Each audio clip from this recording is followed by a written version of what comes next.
Mon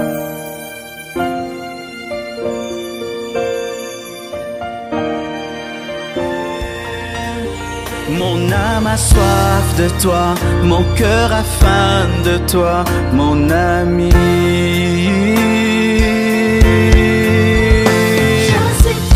Je suis triste, je meurs.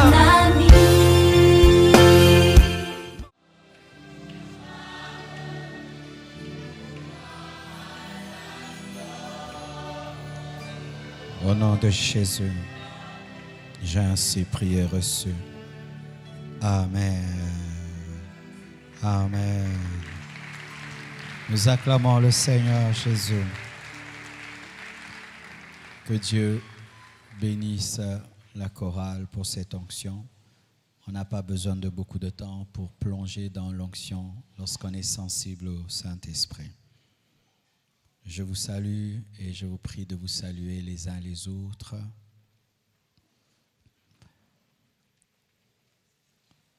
Nous sommes dans nos cultes des familles, car le Seigneur m'a donné un enseignement important sur les familles.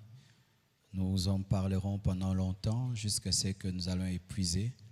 C'est alors que nous reprendrons avec notre programme ordinaire. Nous sommes en train de parler des familles, des caractéristiques d'une famille influencée par les démons. Tu peux dire ça à ton voisin de gauche? Les caractéristiques d'une famille influencée. Ton voisin de droite, ton voisin de devant, celui de derrière, seulement celui qui te sourit. Amen. Premièrement, pas une semaine sans querelle. C'est vrai, dans toutes les familles, on se querelle, des fois il y a des disputes, mais dans une famille influencée par les démons, il n'y a pas une semaine sans querelle. Deuxièmement, la colère démesurée. Troisièmement, une odeur nauséabonde dans la maison qui est tolérée, acceptée, et même des fois on ne la sent plus, tellement qu'on est habitué à la mauvaise odeur. Quatrièmement, une saleté extrême. Cinquièmement, des maladies répétitives. Tout ça est sur Internet, tout ça est sur l'application, tout ça vous pouvez l'avoir sur flash, téléphone, au niveau de la presse audio. Sixièmement, la lourdeur spirituelle due à des oppressions démoniaques dans la maison. On n'arrive pas à bien prier quand on est à la maison. Septièmement, on ne prospère que loin de la maison familiale. Huitièmement, la haine pour les choses de Dieu et pour les serviteurs de Dieu. La haine pour Christ et l'attirance pour les sectes, l'occultisme, les faux dieux. Neuvièmement, ce sont des familles qui deviennent des lieux de médisance, des lieux de commérage, d'envie, de convoitise, de mauvais projets, des secrets maléfiques.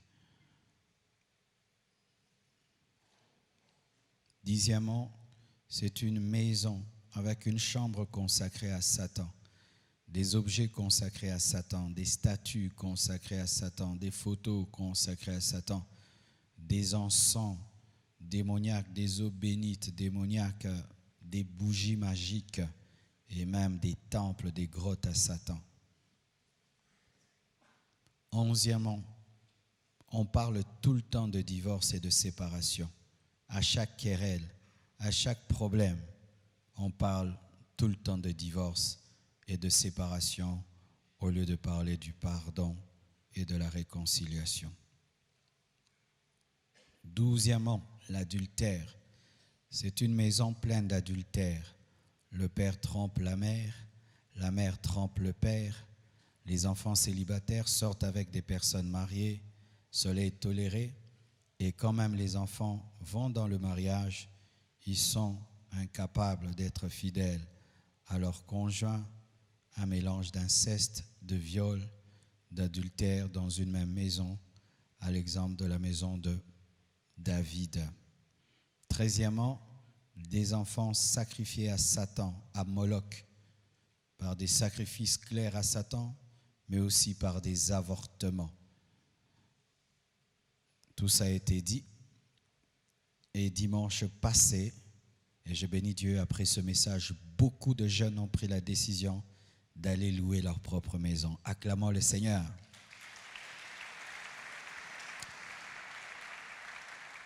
« 14. On a du mal à quitter la maison du Père. On vieillit chez papa, on vieillit chez maman. On est très âgé, on est toujours chez les parents. Quand tu es un homme, c'est grave. Une femme, en Afrique, souvent les femmes doivent attendre de se marier. Mais moi, je n'ai pas de problème. Une femme aussi peut quitter les parents, même si elle n'est pas mariée. Si elle est très embêtée à la maison, si tu as les moyens de payer ta maison et d'habiter chez toi, il n'y a pas de problème. Pourquoi on trouve que c'est un problème quand c'est en Afrique? Mais la même personne, si elle va en Europe, elle habite seule dans son studio, c'est pas grave. Mais en Afrique, si une fille habite son studio, elle est impudique. Mais si elle est en Europe, elle est indépendante. Donc, c'est un péché en fonction du continent, quoi. Ouais, c'est ça la culture, hein. Si ta fille va en Europe, tu vas lui payer un studio, elle va habiter seule. Mais si ta fille, elle travaille, elle a $1000 par mois, elle n'arrive plus à rester là parce qu'elle a grandi, elle prend un studio à Kinshasa, impudique, prostituée, mais en Europe, libérée. 15e, même quand on a quitté la maison, on revient toujours comme un avion qui rentre à l'aéroport. Donc les gens reviennent, ils quittent papa, mais ils reviennent pauvres, ils quittent, ils reviennent avec des enfants, ils quittent, ils reviennent divorcés, ils quittent, ils reviennent malades. Ce n'est pas normal. Ça peut arriver à un, mais quand c'est tous les enfants qui reviennent, au point où la maison familiale vraiment devient un aéroport, ça, ce n'est pas de Dieu. Amen. Pour ce matin, je vais vous parler de deux choses. Nous sommes debout. Nous allons lire Genèse 2, versets 22 à 24. Genèse 2, 22 à 24. Vous y êtes? La Bible dit, l'Éternel Dieu forma une femme de la côte qu'il avait prise de l'homme et il l'amena vers l'homme. Et l'homme dit, voici cette fois celle qui est os de mes os et chair de ma chair. On l'appellera femme parce qu'elle a été prise de l'homme. C'est pourquoi l'homme quittera son père et sa mère et s'attachera à sa femme et ils deviendront une seule chair. Acclamons la parole. Asseyez-vous.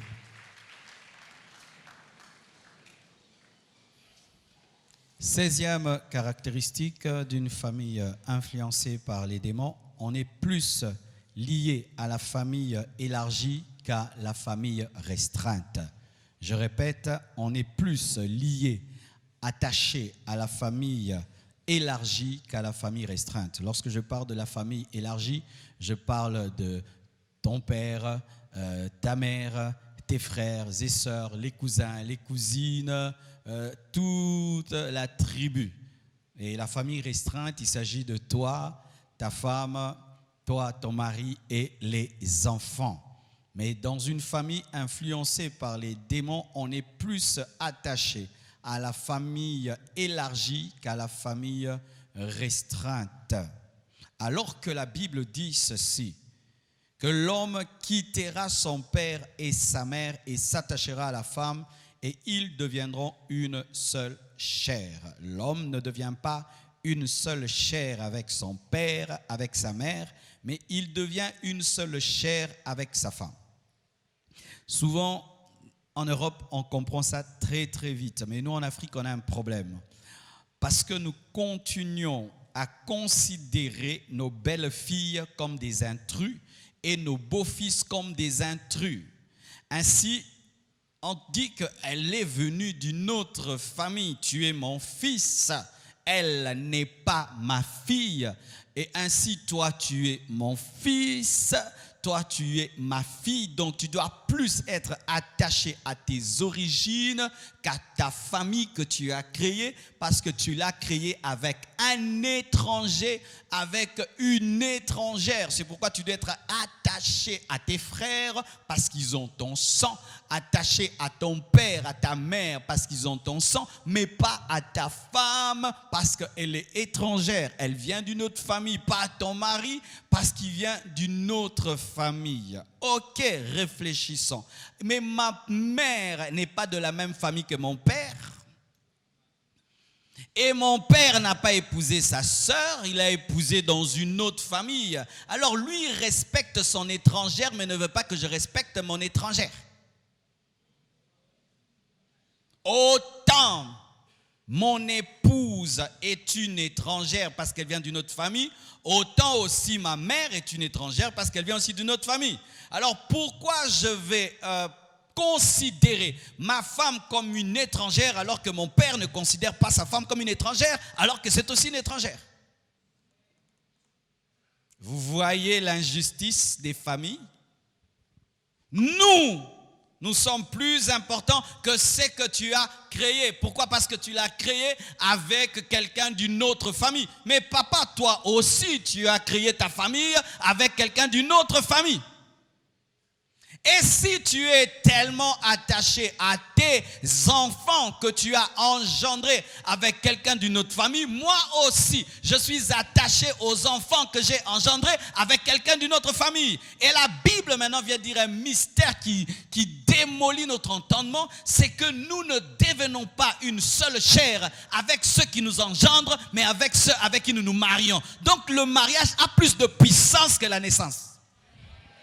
Donne-moi un amen que je parle. C'est pourquoi la Bible appelle le mariage mystère. Amen. Hein? Ma mère m'engendre, mais je ne suis pas une seule chair avec ma mère, mais je deviens une seule chair avec une femme qui n'est pas ma mère.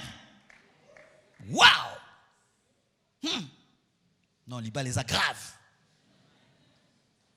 Tu t'attacheras, tu quittes ton père et ta mère et tu t'attaches à ta femme. Donc Dieu détache de papa et de maman pour attacher à ta femme, attacher à ton mari. Mais là, dans ce verset-là, Adam n'avait pas de père, Ève n'avait pas de mère. Qui est le père d'Adam? Qui est la mère d'Adam? Dieu prophétisait déjà pour toutes les familles qui allaient exister parce que Adam et Ève sont sortis directement de Dieu, mais les autres seraient sortis des hommes. Ainsi, il établit une loi pour toutes les familles. Alléluia. Mes frères et sœurs, mais dans les familles influencées par Satan, on pense et on prend plus soin de la famille élargie que de la famille restreinte. On prend plus soin de sa mère que de sa femme. On prend plus soin de son père que de son mari. On prend plus soin de ses frères et sœurs que de ses enfants.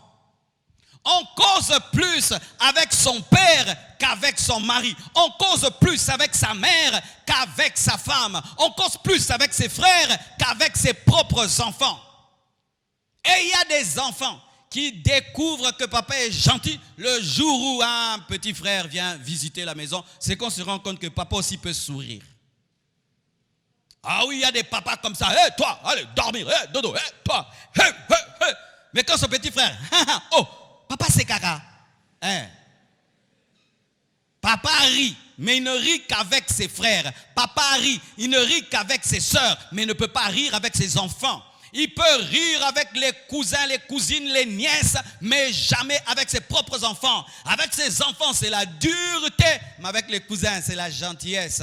Alors qu'il y a ceux qui ne t'abandonneront jamais, tes enfants. J'ai dit tes enfants. J'aimerais parler à tous ceux qui sont riches. Sachez ceci. Dans la richesse, tout le monde viendra. Mais dans la pauvreté, tes enfants resteront près de toi. Ta femme restera près de toi. Et tu te rendras compte que tu n'as pas donné suffisamment de temps aux personnes qui t'ont réellement aimé et qui t'ont aimé pour rien. Donne-moi l'amen. Dis à ton voisin, ce n'est pas normal.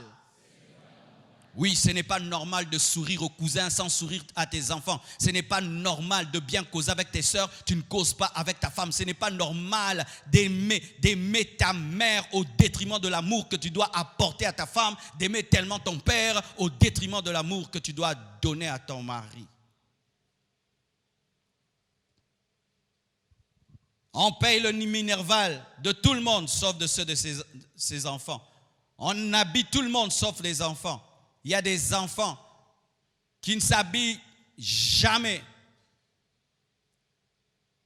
Quand il y a rentrée scolaire, ils n'ont jamais des uniformes. Mais papa achète des uniformes partout, aux cousins, aux tantes, aux nièces, tout le reste. Mais ses propres enfants rentrent à l'école en ayant, avec les habits de l'année passée. Un enfant de 15 ans, mais il porte un uniforme de 12 ans. Mais papa achète des uniformes partout. Sa femme est malade, il la regarde. Mais si maman est malade, il court et il peut dormir à côté de maman. Mais quand sa propre femme est malade, il n'a pas le temps pour elle. Ce n'est pas normal. Tes enfants tombent malades, tu les négliges. Jamais tu ne peux même accompagner un enfant à l'hôpital. Mais si un membre de famille est malade, tu cours. Ce n'est pas normal. On pense plus à ses parents. Papa, maman, mes frères, ma soeur, ma soeur, mon père, ma mère. Et on oublie qu'on est en train de fragiliser quelque chose qu'on est en train de créer. La grande famille dirige la petite famille et s'impose sur elle.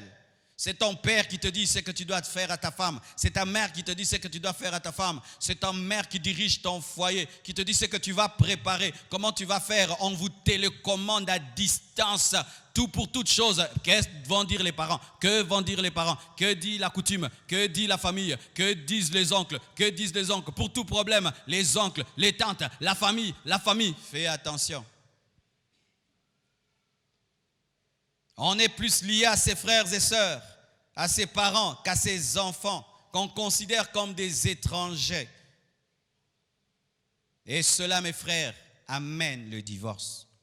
Certaines personnes ont divorcé à cause de cela. Car il y a certains conjoints qui n'acceptent pas ça. Il y a des femmes qui n'acceptent pas que tu puisses élever tes sœurs au-dessus d'elles. Car il y a certains hommes, c'est bizarre, sa sœur peut venir à la maison, manquer du respect à sa femme et tu laisses passer. On peut même tirer les oreilles à sa femme devant lui par sa grande sœur et il laisse passer. Et il y a des femmes qui divorcent à cause de cela. Certains hommes ne supportent pas des femmes tellement attachées à leur père qu'ils se sentent diminués devant leur belle famille et ils s'en vont. Cela peut engendrer le divorce et cela peut briser l'intimité du couple parce qu'il y a toujours de tierces personnes entre vous. Toujours un oncle, une tante, papa, maman. Lorsque vous avez des problèmes, traitez-les à deux. Et si vous n'arrivez pas, cherchez les pasteurs ou vos parents, mais ne soyez pas toujours pressés à faire des réunions de famille. Et cela blesse les enfants et les rend rebelles. Un enfant qui ne voit jamais son père causer avec lui, mais il voit son père causer comme il veut, avec le grand sourire, avec ses frères, avec les cousins et les cousines. Cet enfant est blessé. Il dit, papa ne m'aime pas. Et souvent, les familles qui maltraitent leurs enfants et considèrent les autres, souvent Dieu vous juge. Tu méprises tes enfants. Ils mangent par terre avec des assiettes en plastique à main nue. C'est comme ça qu'ils mangent. Et quand un cousin vient de l'Europe, tu veux jouer à la famille classe et tu prends ces petits-enfants que tu as élevés comme des petits villageois et tu les amènes sur la table afin que ça fasse classe. Les petits villageois vont rêvasser qui ne savent pas manger à table et ils vont manifester une gourmandise extraordinaire car c'est le jour où vous préparez très très bien. Vrai ou faux? Il faut atteindre le niveau quand tu invites les enfants, ils te disent papa j'ai trop mangé, papa j'ai pas faim, ils ne te feront jamais la honte. Mais si tes enfants ont trop d'appétit, ils vont manifester l'appétit là où ils ne doivent pas manifester l'appétit. Comment ton enfant voit le yaourt seulement quand il y a un cousin? Comment ton enfant mange les makemba quand seulement il y a un cousin? Comment ton enfant connaît le dessert que quand il y a le cousin? Le mot dessert ne se manifeste à la maison que lorsqu'il y a un invité. C'est pourquoi ils volent même les desserts avant que le dessert ne soit présenté. C'est l'heure du dessert, le dessert n'est plus. C'est Dieu qui t'a corrigé. Donne à tes enfants les meilleurs couverts. Quand il n'y a personne, fais-les asseoir sur la table. Quand il n'y a personne, donne à tes enfants le meilleur. J'ai dit, donne à tes enfants le meilleur. Je ne peux pas attendre un invité pour donner à mes enfants le meilleur. Jamais de jamais de jamais de jamais de jamais de jamais.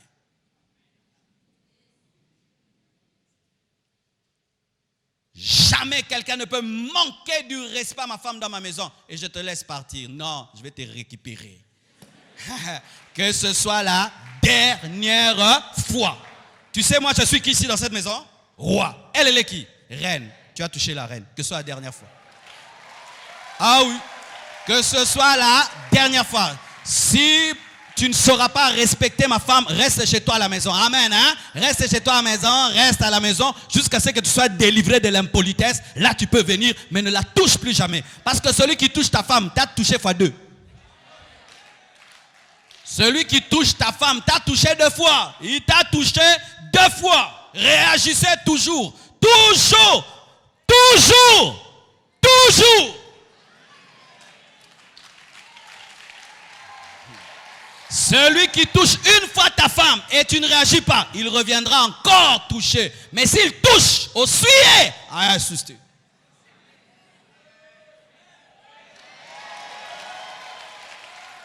Amen. Cela blesse les enfants et rend les enfants rebelles. Et cela permet à la famille élargie d'étouffer la famille restreinte. D'étouffer la famille restreinte. Comment tu viens de te marier? La famille élargie t'envoie 5 personnes habiter avec toi. Et tu acceptes. À moins que tu aies une grande maison avec 4 chambres, 5 chambres. Mais tu n'as que 2 chambres. 5 personnes. Je ne peux même plus porter des culottes dans ma maison. Ni des cinglés. Oh, mais j'ai la liberté quand même. Tu vois comme ça une grande fille. Tu vois comme ça une grande fille. Ah non, non, boleki est belé. Oh, donne-moi la main. Moi, je dis à moi, à haute voix, les choses que les gens n'aiment pas dire. Boleki est belé, est belé. Non, mon ami, trop. J'ai épousé votre fille, je n'ai pas épousé la famille. J'ai épousé votre frère, je n'ai pas épousé tout le village.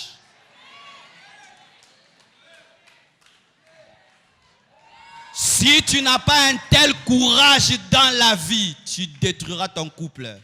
Les hommes qui engendrent, ce sont des gens qui s'imposent.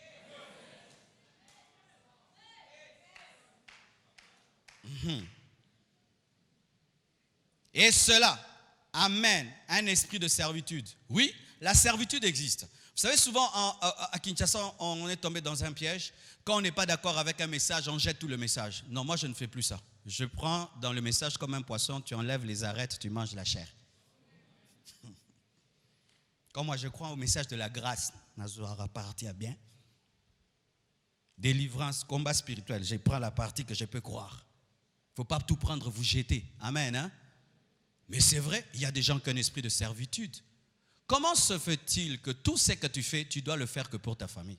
Ce n'est pas normal. Tu ne te bats pas pour tes enfants, mais tu te bats toujours pour ta famille. Tu as même des parcelles qui sont au nom des membres de la famille. Il suffit que tu mettes tes pieds en Europe, il faudrait que tout le village puisse aller en Europe. Et tout le temps, on doit te rappeler ce qu'on a fait pour toi. On n'éduque pas un enfant, lui rappeler ce qu'on a fait pour lui, c'est lui-même qui doit se rappeler.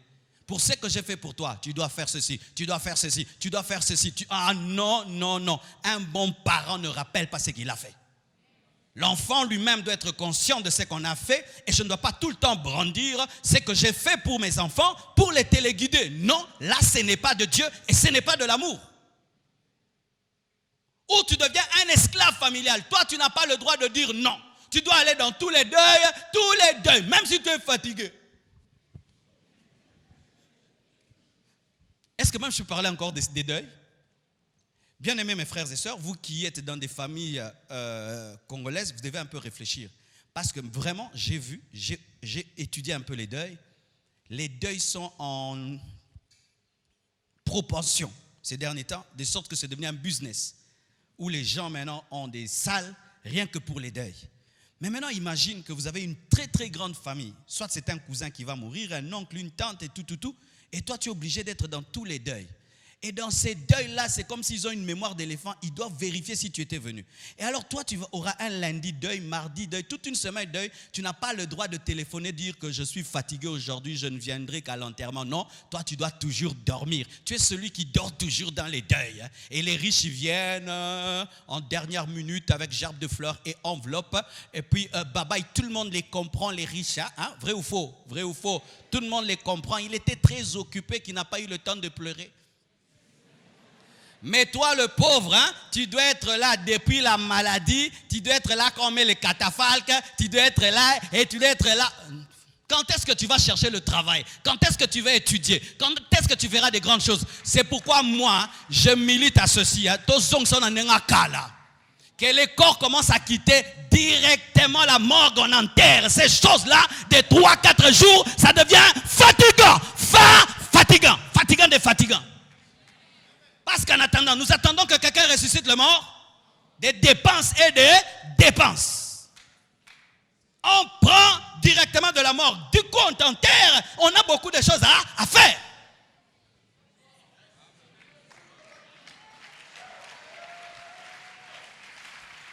Frère, une nation qui ne respecte pas son temps sera pauvre. Et je vous dis que le temps des Congolais passe maintenant dans les deuils. Qui ont été dans au moins 3 deuils la semaine passée? Levez les mains.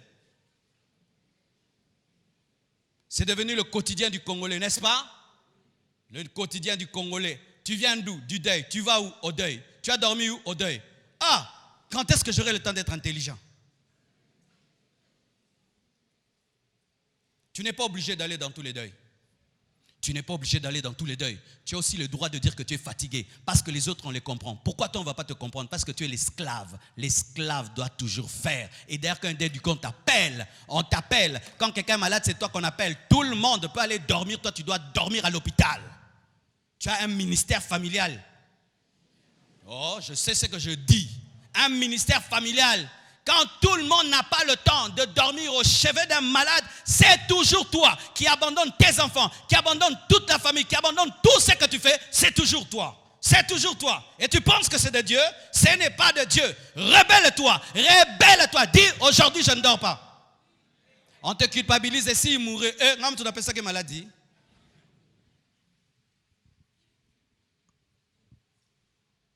Une manipulation familiale.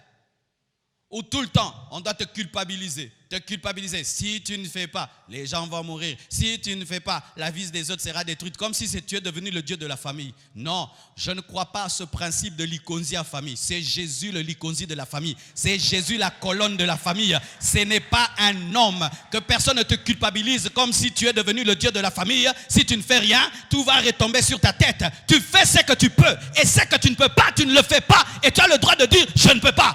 Oh, dis je ne peux pas. Apprends à dire je ne sais pas. Apprends à dire je ne peux pas. Apprenez à dire je ne peux pas. C'est ton droit de dire je ne peux pas. Personne ne te tuera parce que tu as dit je ne peux pas.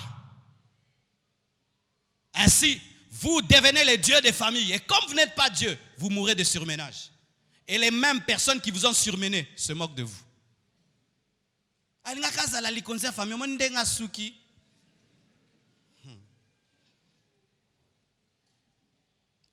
Une obéissance aveugle aux coutumes de la famille. Je ne suis pas contre toutes les coutumes. Partout il y a des coutumes. Partout il y a l'homme, il y a une coutume. Même en Israël, il y avait des coutumes. Jésus a obéi à certaines coutumes de son temps. Mais il a refusé d'autres coutumes. Mais une obéissance aveugle aux coutumes. Ou c'est comme si tu n'as pas étudié. Et on obéit comme ça. Tu vois des personnes licenciées, graduées, des grands hommes, mais qui obéissent à la coutume, bêtement, comme ça. Des choses qui n'ont pas de fondement, qui n'ont pas de place. Mais on les respecte. Et on continue à le faire, génération après génération. Alors que même, intellectuellement, cela ne se démontre pas. Mais on le fait. Et cela, mes frères, est une grande source de pauvreté. De pauvreté, j'en parlerai.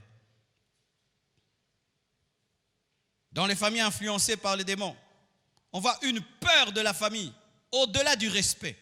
Il faut respecter ton père, il faut respecter ta mère. Mais à un certain âge, tu ne peux pas respecter ton père comme si tu avais 10 ans. Tu ne peux pas respecter ta mère comme quand tu avais 9 ans. Ou Marcelo, ah! Oui papa, oui papa, oui papa. Pas à mon âge, pas à mon âge. C'est Marcelo, oui papa. Est-ce que tu peux faire ceci? Ok, je verrai. Quand je pourrai, je vous dirai merci. Marcelo, oui, viens ici. Papa m'appelle, papa m'appelle, papa m'appelle. Hé, Gaylor, tu as 12 ans ou tu as 40 ans? Une fille, viens ici. Maman m'a appelé, c'est maman. Oui, c'est maman, mais moi je suis ton mari. C'est pourquoi, cher père et chers parents, il ne faut pas tenter vos enfants. Je suis devant ma femme en position d'autorité. Tu es mon père. Tu m'appelles comme quand j'avais 10 ans. Tu vois, tu m'as tenté. Tu m'as mis dans une situation bizarre dans laquelle je dois montrer à ma femme que je suis un homme et je dois me soumettre à toi. Ah là, je sauve mon foyer. Donne-moi l'amen. Parce que je dois être un roi devant ma femme. Parce qu'après que je me sois comporté comme un tout petit devant toi, ma femme ne va pas me respecter. Et il ne faut pas me tenter. C'est pourquoi je n'aime pas certaines fêtes des familles où tous les aigris et les gens que je suis dans les familles viennent toujours rabaisser publiquement les gens qui ont réussi dans la famille. Vous connaissez ces fêtes-là? Kadji. Et puis tu appelles de ton nom de l'enfance là. Ah, Bodo.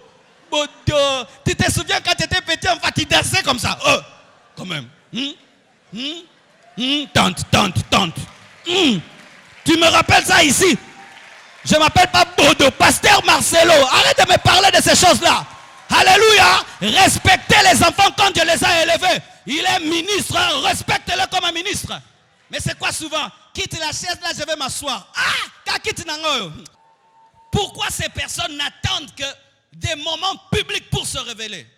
La domination. Chercher à dominer. Même si tu as fini tes études, tu es devenu un grand homme. Tu es un petit. Kadji, tu es petit individu. D'autres, il faut même semblant de connaître ton nom. Toi, tu t'appelles comment encore? Alléluia. Et souvent, mes frères, cela est une source de pauvreté pour l'Afrique. J'ai étudié l'histoire de Rothschild. Les Rothschild sont accusés d'être des Illuminati, des sorciers, tout le reste, que ce sont eux qui dirigent le monde, qui créent des guerres et tout. Mais les Rothschild, qui sont-ils? Les Rothschild, ce sont des Juifs qui ont grandi en Allemagne. Et en Allemagne, il était interdit aux Juifs de faire les affaires. Tout le monde pouvait faire des affaires sauf les Juifs. Mais on les a permis de faire qu'une seule chose, de prêter l'argent avec intérêt. Parce que les chrétiens, eux, ne pouvaient pas prêter l'argent avec intérêt. Alors on a laissé ça aux Juifs, c'était un sale business. Et les Rothschild ont pris ça. Ils ont commencé à prêter aux gens avec intérêt. C'est comme ça qu'ils ont créé la banque. Alors vous tous là qui faites les bons business sans intérêt, vous allez auprès des Rothschild pour avoir l'argent. Et ils ont commencé à soutenir des rois, soutenir des guerres. Et c'est ainsi qu'ils sont devenus les maîtres du monde. Mais leur principe, tout l'argent, c'est en famille. En famille, et en famille, et en famille. Quand il meurt, il laisse 1 million à l'enfant. L'enfant multiplie, ça devient 6 millions. Ça devient 7 millions, 1 milliard, 2 milliards. Tout se passe en famille. Et eux-mêmes, ils ont exagéré. Là, il ne faut pas suivre. Ils se marient en famille. Ils épousent que les cousines, les sœurs, donc que tout soit en famille, que rien ne sorte. Là, ils ont exagéré. Mais il y a un principe. C'est que celui qui vient après doit être plus riche que celui qui était avant. Mais nous, qu'est-ce qui se passe? Tu vois quelqu'un se battre. Il devient millionnaire. Mais après lui, on va prendre son argent, les dilapider, à donner même à quelqu'un qui ne le connaît même pas. Pourquoi? Il est de la famille. Moi, je suis contre ça. Lorsque mon frère Olivier se bat, il se bat pour moi, il se bat pour sa femme, il se bat pour son enfant. quand il gagne sa vie, c'est pour ses enfants. Ce n'est pas que je suis en train de me battre ici et je néglige ma vie et je dis, ah Olivier, s'il meurt, je prendrai. Là, je suis un sorcier. C'est rare de voir quelqu'un qui hérite de par un oncle, une tante et qui multiplie cet argent. Quand un enfant, un vrai aussi, parce qu'il y a des enfants bizarres, hérite de son père, il peut multiplier si tu l'as initié quand tu étais vivant. À un certain âge, on ne fait pas le magicien devant les enfants, où tu fais tout pour eux, ils voient l'argent qui tombe, des voitures, des maisons. Non, tu dois les amener à apprendre à travailler. Comme ça, après toi, ils vont continuer à le faire parce qu'ils savent comment tu as eu. À l'âge de 12 ans, mon enfant ne sait pas d'où vient l'argent. Mais quand il a 25 ans, 30 ans, je vais lui apprendre. C'est pourquoi les Indiens deviennent de plus en plus forts même dans notre pays. Ils viennent avec quelques billets et ils deviennent des multimillionnaires dans notre pays. Pourquoi? Ils travaillent en famille, ils travaillent en réseau. Mais nous, le père laisse 10 maisons. Chacun prend une. Et il la vend pour acheter une Jeep. Vous voyez ça? Vous voyez ça? Cet homme s'est battu autant pour que vous achetez une Jeep. Au lieu de dire, on nous a laissé 10 parcelles. Bossons pour en avoir 20. Non. Moi, je dois vendre pour me marier. Moi, je dois vendre pour... Et ainsi, on revient toujours à la case de départ, à la case de départ, à la case de départ. Il y a maintenant des Nigériens qui sont des milliardaires, des milliardaires, des milliardaires. Mais nous, ceux qui travaillent ne sont pas remplacés par des travailleurs, mais sont remplacés par des paresseux qui dilapident leurs biens. Nous devons intérioriser ceci. Je n'attends pas la richesse de mon frère. Je n'attends pas la richesse de ma sœur. Jamais je ne prendrai les biens des enfants de mon frère. Je ne trouve pas, moi, que j'ai droit à ce que mon frère laissera à ses enfants. Jamais. Même si on me donne, je ne prendrai pas. Je ne peux pas prendre. Mon frère laisse 10 000 $. On dit, comme tu étais son frère, prends 100. Je ne prends pas. Donnez tout à sa femme. Donnez tout à ses enfants. Moi, j'ai travaillé pour mes enfants.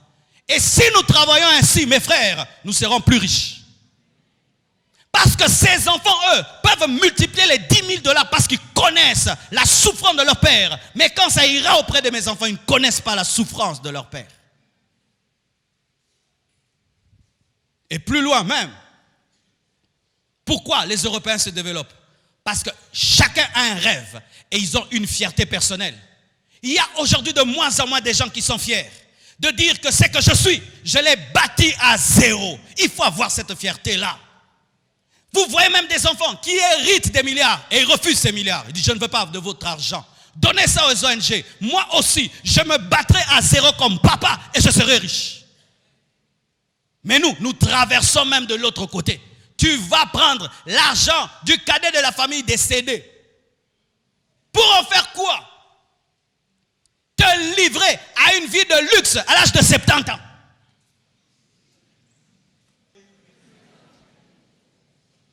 Pauvreté, pauvreté. C'est pourquoi l'Afrique ne se développe pas.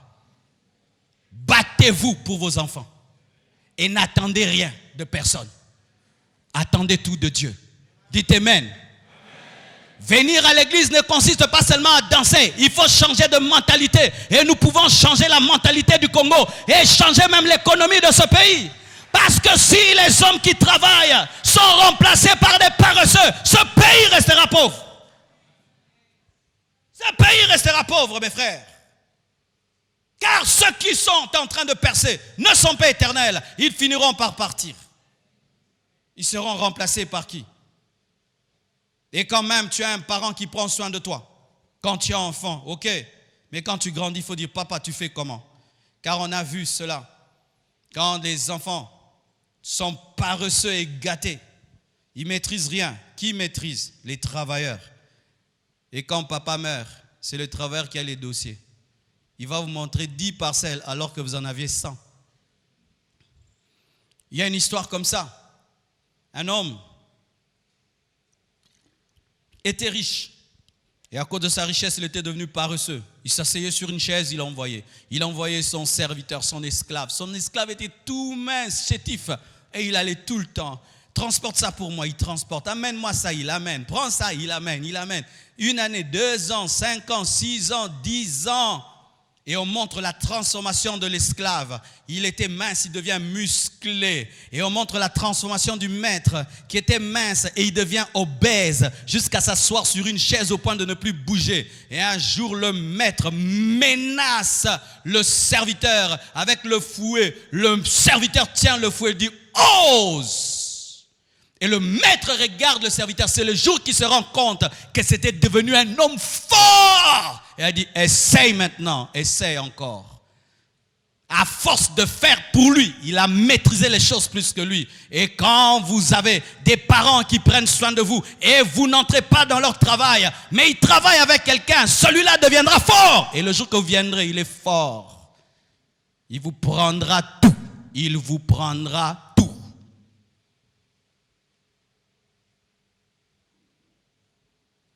Alléluia.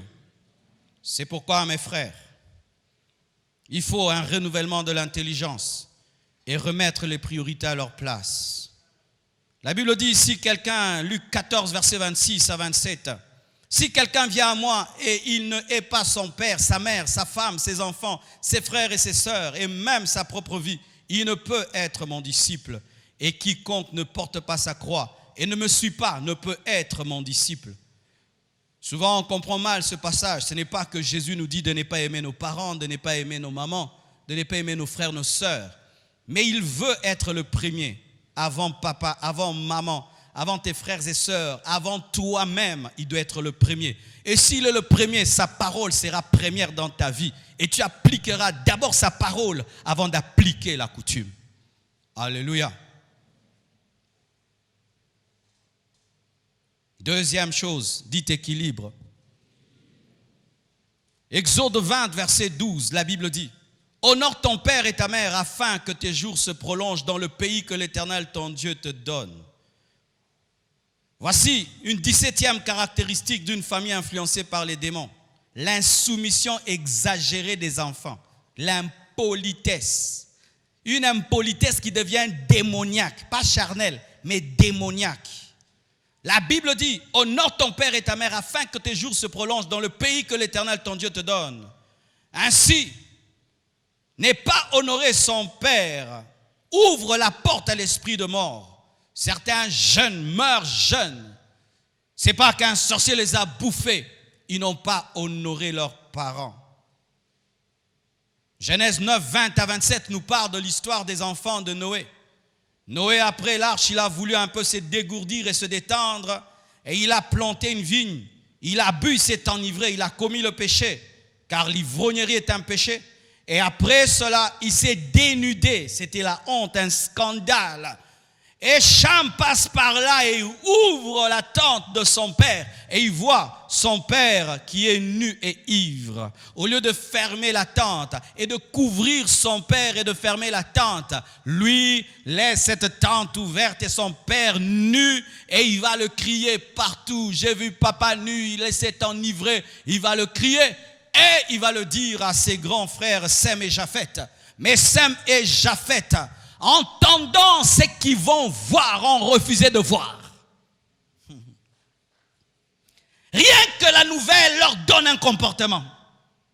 Ils disent, si nous allons dans la normalité, nous verrons ce que Cham a vu. Mais comme il nous a dit que papa est nu, il faut donner le dos. Ils prennent un habit, ils mettent sur leurs épaules et ils vont vers la tente sans regarder. Et donc, qui les conduisait? Cham qui avait vu, c'est lui qui les conduisait vers la tente. Les maudits les conduisaient vers la malédiction. Mais eux, ils avaient l'anti-malédiction. Honorer papa, protège de la malédiction. Honorer papa, protège de la malédiction. Et je crois que Cham l'a dit, c'est là. Et Cham pensait que ses grands frères étaient comme lui, qui vont se retourner pour se rincer l'œil. Non, ils jettent leurs vêtements sur lui, le couvre, ils n'ont pas vu ce que Cham a vu et ce que Cham avait raconté. Mais l'ivresse n'est pas éternelle. On finit toujours par sortir de l'ivresse. Et Noé sort de son ivresse. On lui raconte l'histoire.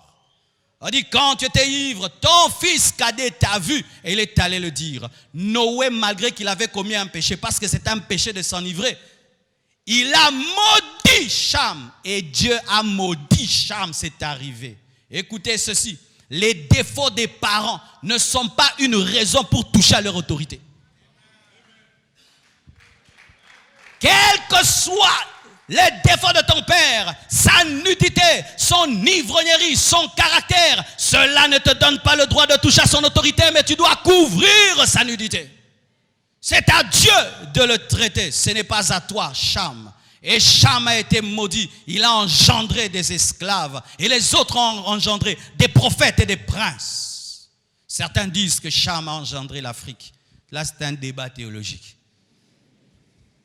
Que Sem a engendré les Juifs, Japheth les Européens. Ha. Non, je n'entrerai pas là-bas. Je sens que vous m'attendez là-bas, un autre jour. Mais voyez cela, mes frères. S'enivrer, c'est un péché.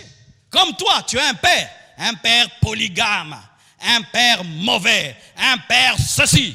Et à cause de cela, tu lui dis, papa yo, narubeta.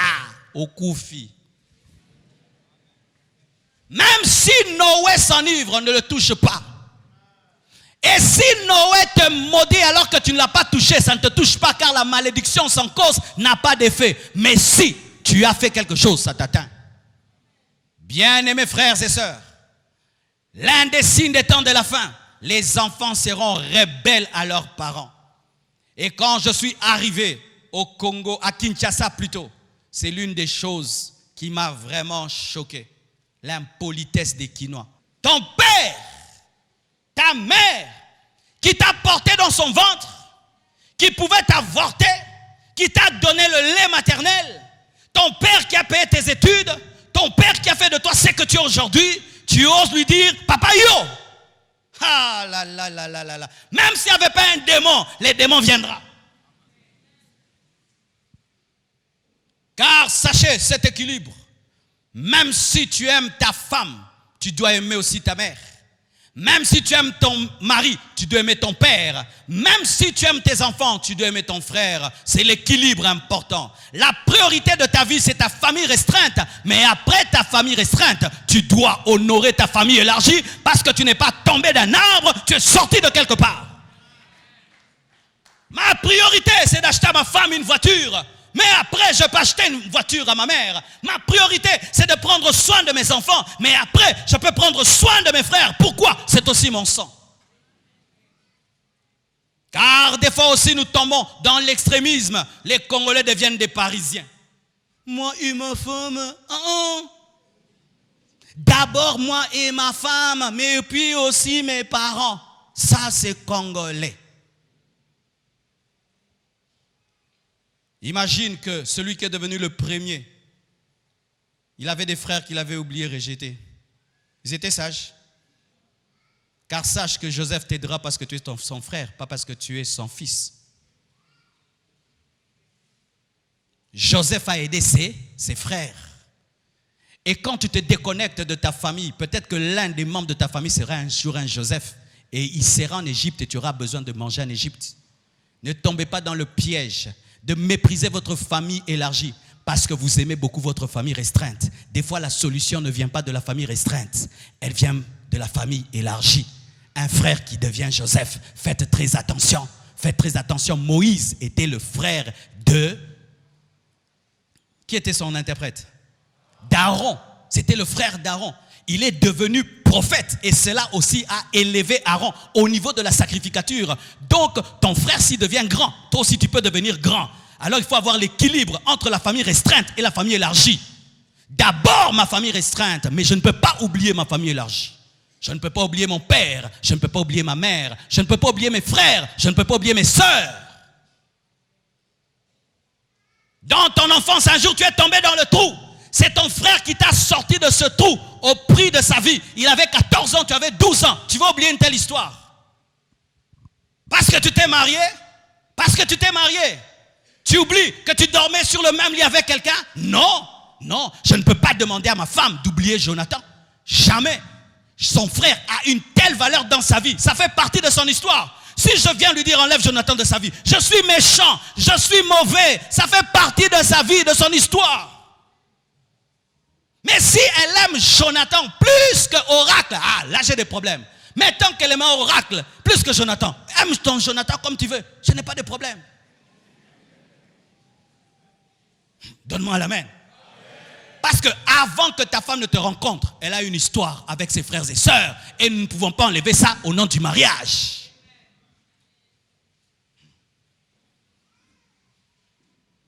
Mes frères et sœurs, honorez vos parents. Je vous assure, moi j'étais tombé dans ce piège.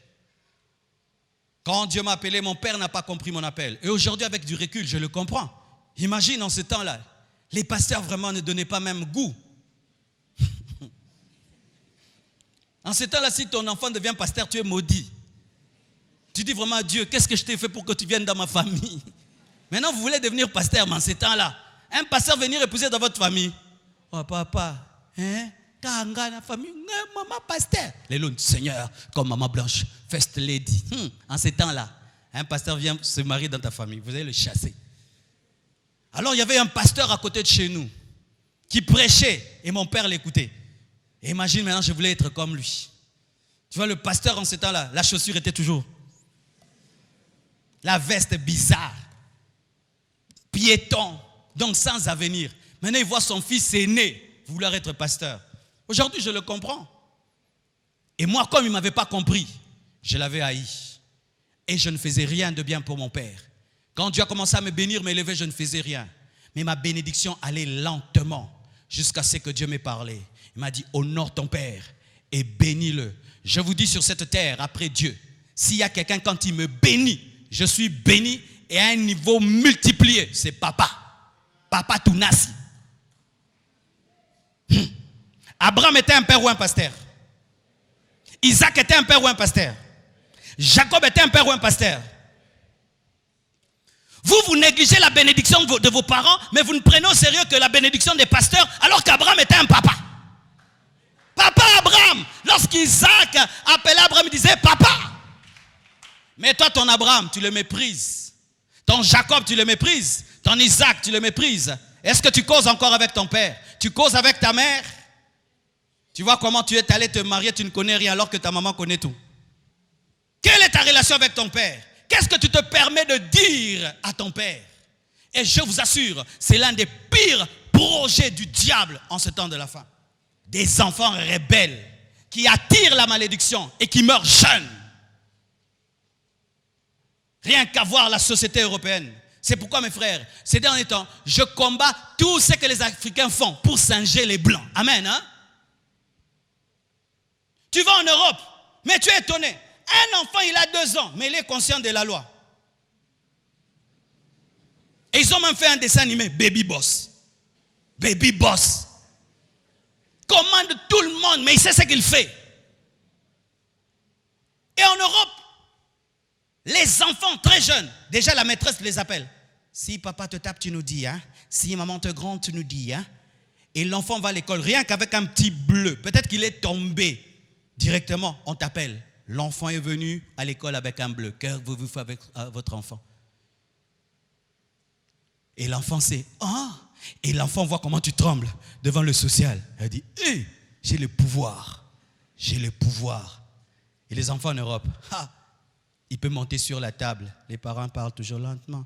S'il te plaît, peux-tu descendre? Yeah! Un enfant regarde la télé. Toi, tu veux suivre France 24. Lui, il est dans TG. Peux-tu me donner la télé comment? Je veux pas. Je suis ma série. Ok, c'est pas grave. Je regarderai demain. Que Dieu bénisse nos parents. Que Dieu bénisse nos parents. Que Dieu bénisse nos parents. Que Dieu bénisse nos parents. Oh, que Dieu bénisse nos parents. Moi, je vous dis devant Dieu, je ne vais pas mentir. Je tire des fois les oreilles de mes enfants aussi. Il faut écouter. Et ça le soumte, et ça symbole. Il faut yoka. Il faut écouter. oracle. Il faut écouter. Des enfants qui n'ont jamais entendu la voix de l'autorité dans leur vie. Mais c'est grave. C'est grave. Il n'a jamais entendu. Hey! Va dormir. Pas s'il te plaît. Pas s'il te plaît. On ne dirige pas un enfant tout avec des s'il te plaît. Les s'il te plaît commencent quand l'âge commence à monter. Dodo, manger, donne le téléphone. Moi, mes enfants, le téléphone, c'est seulement samedi. Lundi, téléphone. Mardi, téléphone, donnez. Et je mets ça là. Il passe devant. Il ne va pas prendre. Il ne va pas prendre. Mais je ne tape pas. Voix. Give me amen. Mais ça aussi un secret. Chère maman, si vous voulez bien éduquer les enfants, il ne faut pas crier tout le temps. Ils vont s'habituer, ils vont croire que tu parles toujours comme ça. Tu vois, moi je parle lentement. À la maison, c'est mais si ça sort, hey! Tu vois, ça c'est bien. Mais si tout le temps ça sort, les enfants s'habituent. C'est pourquoi les mamans, des fois, les enfants jouent avec vous. Maman, gagne, ranera. Toi, viens. Tu entends même les enfants commencer à faire des théâtres, comment maman crie.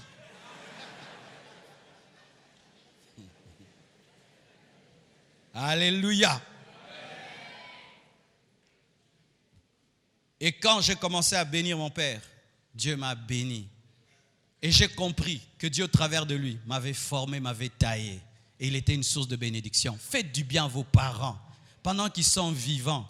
Quand je suis allé au deuil du pasteur Timothée Kabasele, il a perdu son père quand il était jeune. Et il vient de perdre sa mère. Il m'a regardé, m'a dit, pasteur, prends soin de ta maman. Maintenant, je comprends qu'est-ce que c'est d'avoir une maman. Et vraiment, je comprends qu'est-ce que d'avoir des enfants qui ont perdu une grand-mère. Prenez soin de vos parents alors qu'ils sont vivants. Faites-leur du bien. Faites-les sourire. Faites-les rire. Car vous ne les avez plus pour trop longtemps s'ils sont déjà âgés. Arrachez-leur toutes les bénédictions qu'ils contiennent. Parce qu'ils ont des bénédictions à relâcher sur vos vies. Ne les faites pas pleurer, ne les remplissez pas de tristesse, mais qu'ils soient fiers de vous avoir engendré et que tous les jours ils vous bénissent. Et si un sorcier veut te toucher, rien qu'à cause de la bénédiction de tes parents, Dieu te protégera. Alléluia.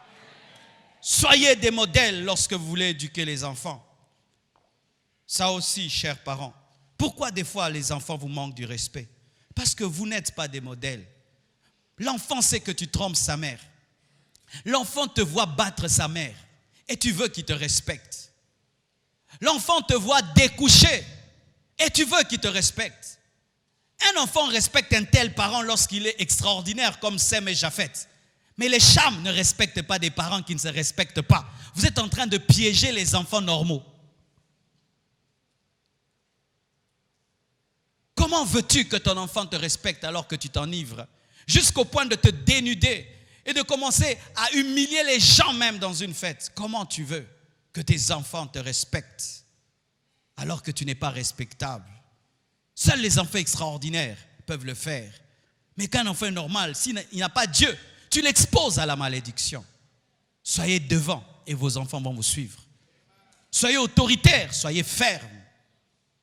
Laissez l'Esprit de Dieu vous aider et ne les irritez pas. Car des fois, certains parents, ils n'éduquent qu'en irritant les enfants. Donc, ils entrent seulement dans la maison et te regardent. Oh, grosse tête. Et, tu sais, c'est la même que ton oncle. Oh, mon Dieu, mon fils, il faut beaucoup prier. Bah, Moro, mon petit azou. Non, papa, ce n'est pas la grosse tête de l'oncle, c'est la tienne. Parce que quand tu es passé là, j'ai vu la tienne, c'est comme la mienne. Pourquoi les parents africains, vous ne savez pas causer avec les enfants sans les humilier, sans les taquiner? Pourquoi tu ne peux pas dire à un enfant les choses bonnes, même pendant 1 heure? Il faudrait que quelque part seulement tu l'insultes, quelque part tu le diminues, quelque part tu puisses le rabaisser. Et c'est ce qui amène les enfants des fois à manquer du respect aux parents.